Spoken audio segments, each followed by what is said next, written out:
یہ بحث بھی ہمارے یہاں ہوتی ہے کہ جو کچھ ہوا کربلا کے اندر یہ ایک لوکل سطح کے اندر کیا گیا اقدام تھا، ایک گورنر کی طبیعت کے اندر ایک طرح کی تیزی تھی، غصہ تھا، اس کا اظہار ہوا.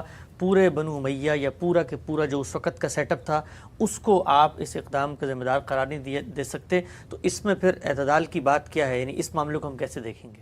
بظاہر یہی معلوم ہوتا ہے کہ کوئی یوں نہیں تھا کہ پیچھے سے کوئی احکام دیے گئے ہیں یا کوئی پابند کیا گیا ہے یا اس کی کوئی بعد میں تحسین کی گئی ہے. سب کو بعد میں یہی خیال ہوا کہ یہ حدود سے تجاوز ہو گیا ہے. لیکن آپ جانتے ہیں کہ سیاسی لحاظ سے جو ذمہ دار لوگ ہوتے ہیں، کسی کو آپ نے گورنر بنایا ہے، کسی کو پولیس کی ذمہ داری دی ہے، کسی کو فوج کی ذمہ داری دی ہے، تو بالعموم پھر یہ سزائیں نہیں دی جاتی.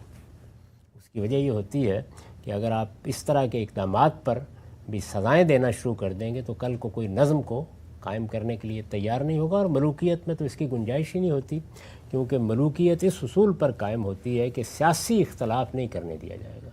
ملوکیت اگر سیاسی اختلاف کو گوارا کر لے تو وہ قائم ہی نہیں رہ سکتی. اس وقت بھی جو دنیا میں ملوکیت کے نظم قائم ہے، یہ معاملہ تو بالکل الگ ہے نا کہ آئینی بادشاہت کا ایک تصور پیدا کر لیا گیا جیسے برطانیہ میں ہے یا یورپ کے بعض ملکوں میں ہے. لیکن ملوکیت بادشاہت اپنی اصل حیثیت میں جیسے وہ سعودی عرب میں ہے، وہاں اس کی گنجائش نہیں ہوتی کہ کوئی آدمی بادشاہ کے اقدامات پر اس طرح کی تنقید کرے جس پہ خود بادشاہت کو خطرہ لاحق ہو جائے یا کوئی اقدام کرے. تو اس لیے وہاں سخت اقدامات تو کیے جاتے ہیں. تاہم بظاہر تاریخ کو پڑھنے سے یہی معلوم ہوتا ہے کہ یہ اقدام مقامی سطح پر ہوا اور حدود سے متجاوز ہو کر ہوا. آج کی صورتحال تو نہیں تھی کہ کیمرے لگے ہوئے ہیں اور پل پل کی خبریں آ رہی ہیں اور فوری طور پر کچھ کیا جا سکتا ہے.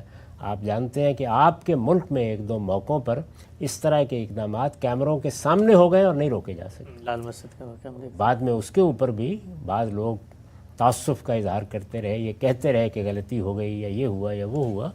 تو یہ معاملات سیاسی زندگی میں ہوتے ہیں. بظاہر یہ معلوم ہوتا ہے کہ نہ پہلے سے کسی کی منصوبہ بندی تھی اور نہ بعد میں کوئی اس کے اوپر راضی تھا. تاہم جب ہو گیا تو پھر کسی کے پاس بھی اس کا کوئی حل نہیں تھا.